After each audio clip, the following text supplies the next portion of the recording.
All right, so unusual week. I guess we've got to recap the game because it is Monday, even though it doesn't seem like that to us because we had to get ahead. So obviously discouraging outcome in the game. We did not play well really at all on defense in any phase.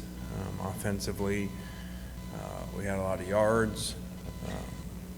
But didn't finish drives in the red zone and have 3 turnovers. So, he has no deal in analytics and what happens, and it's just a reminder of stats that are important, that you can be plus 200 yards in a game over the opponent,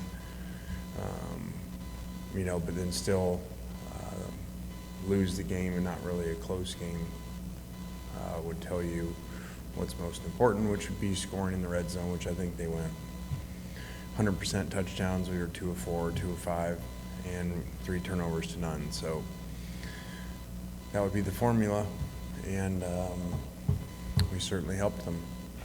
And their quarterback played well, and they really ran the ball extremely well. So on to the next one.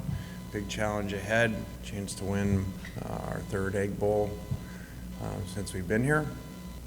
It's a challenging opponent on a short week. We had the late game on the road and had the 11 a.m. home game, so it is what it is. And we got a lot of work to do between now and then to play a really good offense that's run the ball well at times this year too, which is unusual, as well as they're one of the top passing games in the country. And speaking of red zone, I think they're 2nd or 3rd in red zone touchdowns in the country. Questions? Lane, this is your 3rd Egg Bowl. I know you've coached in a lot of different rivalry games at different places. What stands out about this rivalry specifically to you? I don't know. It's, seems like there's not a lot of love in the relationship, I guess. It's a positive way, a nice way of putting it. But, it means a lot to a lot of people, and, been fortunate to turn it back our direction the last couple of years and trying to keep it that way. Kind of in that same vein, you've talked about it some even in Atlanta, just how you've been here, you've seen what it means to Mississippians, this game, and being able to go 3-0. What do you think that means for this program and for you kind of recruiting in this state moving forward? Maybe we'll have enough money to have a facility that doesn't leak water on us if we win the 3rd one.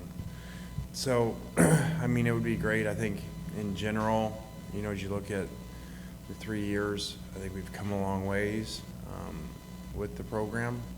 On-field success of whatever, 18 wins the last 2 years and chance for a 19th.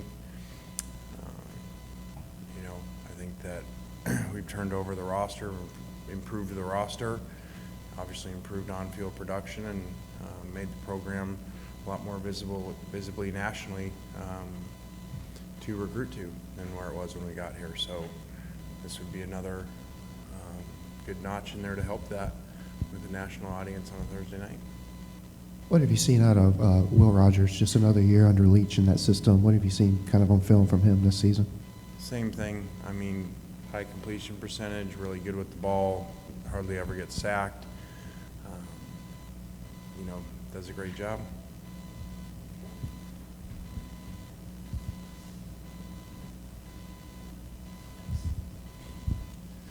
How has your relationship with Mike Leach kind of evolved over the years? And for people that don't know him, how would you best kind of describe him to those people? Unusual, different, not a normal coach at all. So I think Mike's great. It's fun to be around. We've had, league meetings before.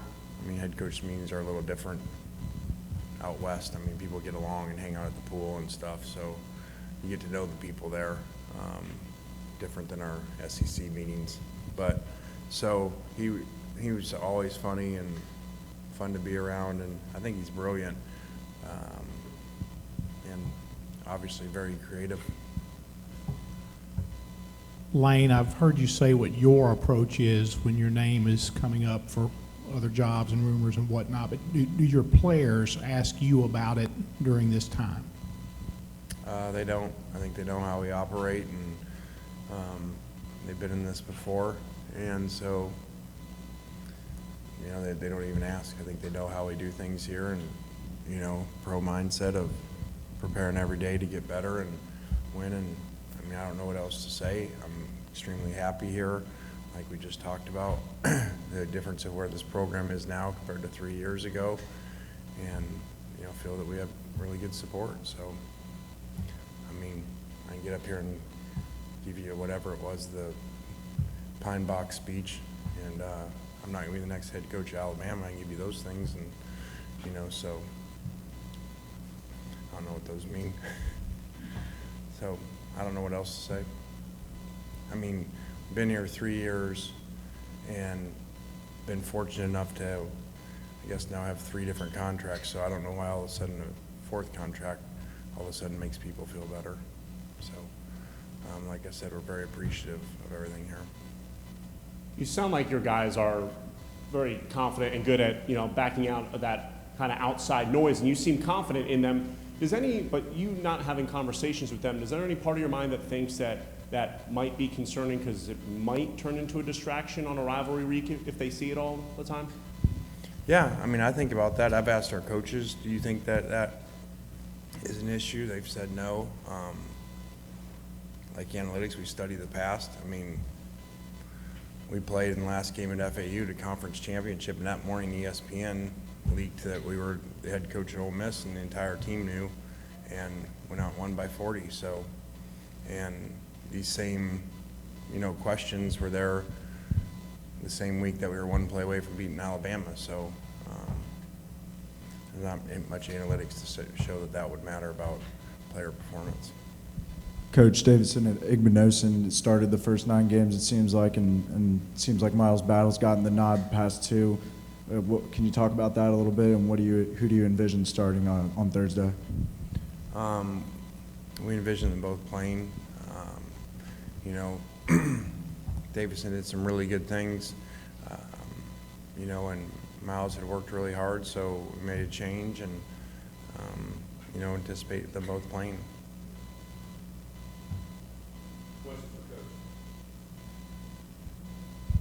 Some of the penalties, I know you questioned these guys Saturday night. Do you get a chance to send that in on a Monday or Sunday and get some answers back? And if you do, could you share any of those answers with us? Yeah, they come back usually tonight. We actually aren't allowed to share them with you. So even if they were back, I'm not supposed to share them with you.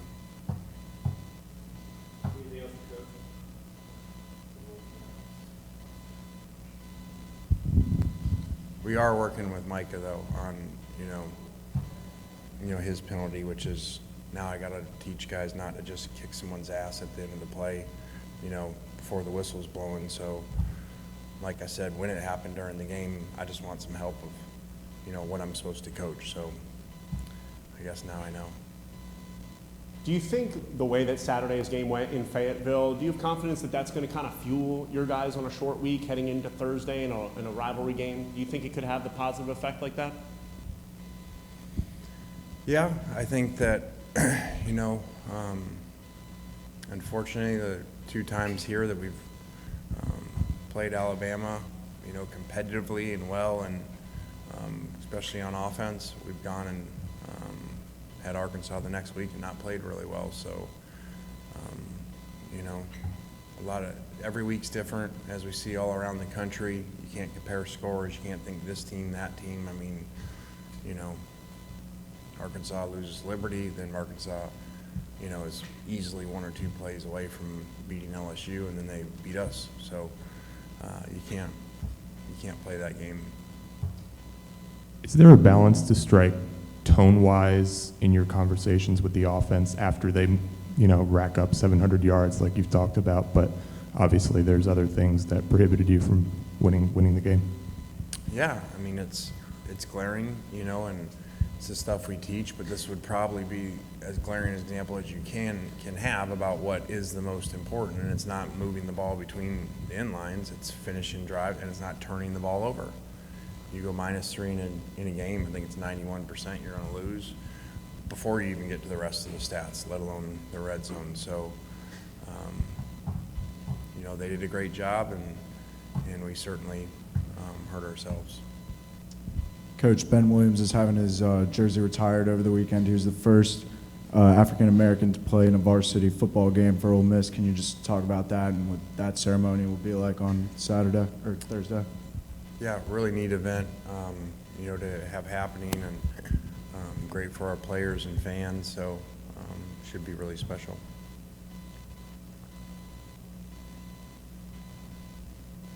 Coach, a lot of talk about Quinchon. The numbers are phenomenal, but here's Zach, about to be your second 1,000-yard rusher, possibly, and missed some time. Just kind of address his season.